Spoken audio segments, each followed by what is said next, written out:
لیکن درجہ ملے گا اعمال سے. یہ چیز حناد ابن سری کی کتاب میں ابن مسعود سے منقول ہے کہ اقتسام درجات بالاعمال ہوگا. بہت سے لوگ سنتوں اور نوافل میں کوتاہی کرتے ہیں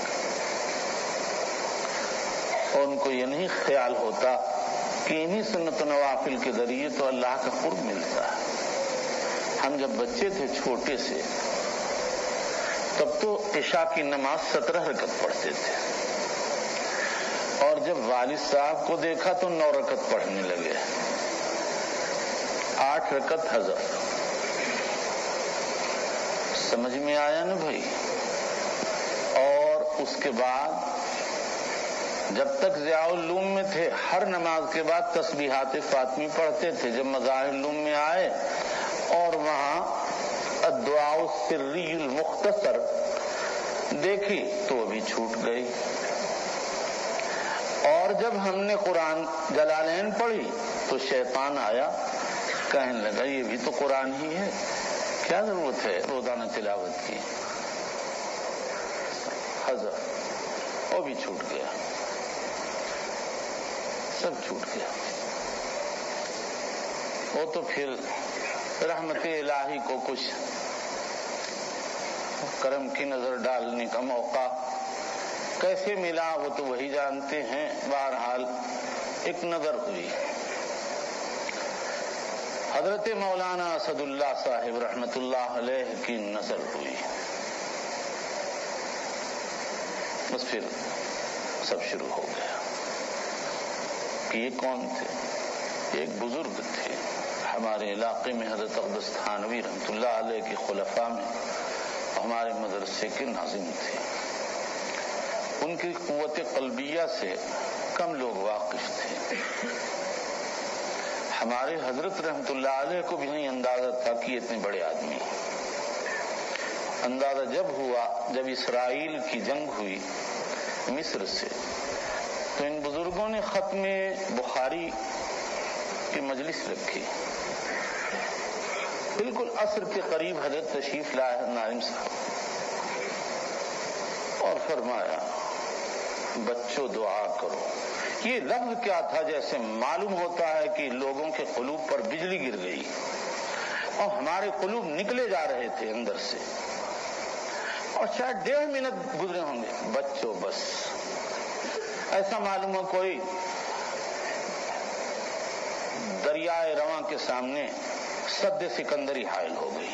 اس دن اندازہ ہوا, میں نے خود دیکھا حضرت کو کہ حضرت نائم صاحب کی قوت قلبیہ کہ بالکل قائل ہو گئے کہ بڑے آدمی ہیں. اور شام کو اطلاع آئی کہ جنگ بند ہو گئی. تو ایسے ایک دن میں بیمار پڑا تھا. میں نے حضرت کے یہاں پیام بھیجا ناظم صاحب کے یہاں کہ حضرت میری طبیعت بہت خراب ہے, کیا آپ لوگوں کو بتاؤں. فرمایا میں تم سے غافل نہیں ہوں بھی, یہ کیا چیز تھی میں نہیں جانتا.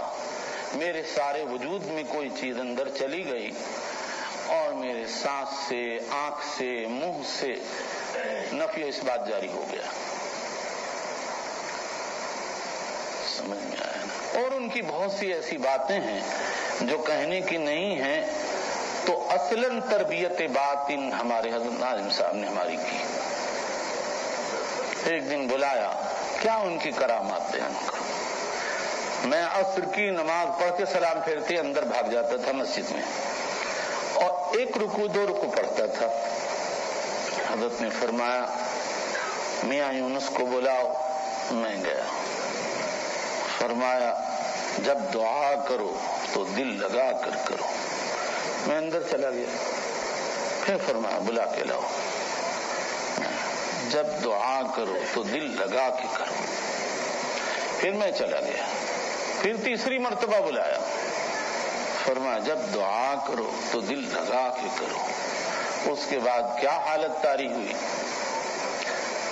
کیا بیان کریں. ہم تو ویسے ہی کہ ویسے ہی کودن, لیکن جو چند دن میں حالت گزر گئی وہ جس پر گزری وہ جانتا ہے، اور جس نے ایسے کر کے ختم کر دیا وہ جانتا ہے۔ جب ناقابل برداشت حالت ہو گئی تو میں نے پیام بھیجا، تو حضرت نے فرمایا میں آنے قابل نہیں ورنہ میں خود آتا۔ میں گیا، لڑکوں نے کہا حضرت یہ آئے، فرمایا اولئک لا خوف علیہم ولا هم یحزنون۔ ختم۔ بہت چاہا کہ وہ حالت پیدا ہو جائے، ہوئی ہی نہیں، بس ایک لفظ میں سب ختم ہو گیا کہ وہ کیا حالت تھی۔ آخرت کا اتنا زبردست تصور طاری ہوا تھا کہ اگر میں نماز کے لیے کھڑا ہوتا تو زور سے آواز کے ساتھ رونا نکلتا اور معلوم ہوتا کہ میں اس وقت قبر میں کھڑا ہوں۔ ایسا زبردست اثر ہو گیا تھا کہ وہ 3 دن میرے لیے ناقابل برداشت ہو گیا، اور میں نے ان کو، اور ان کی کیا میں باتیں کہوں، کیا کہوں۔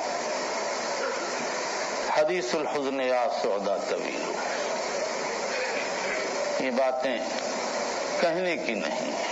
ایک دن میں بیٹھا تھا مجلس میں، کشف و کرامات کا خیال آیا، اسی وقت فرمایا اس سے تمہارا کیا فائدہ، ایک مرتبہ سبحان اللہ کہو گے 1 درجہ بڑھ جائے گا۔ اور ان کی باتیں ہی عجیب ہوتی تھی۔ ما رأیناہ سقطت لہ دعوی وللہ الحمد۔ ایک مرتبہ جب میرے حج کی بات چلی، حضرت رحمت اللہ علیہ بھی چاہتے تھے کہ حج میں جائے، لیکن مجھ کو اپنے حالات کی وجہ سے پریشانی لاحق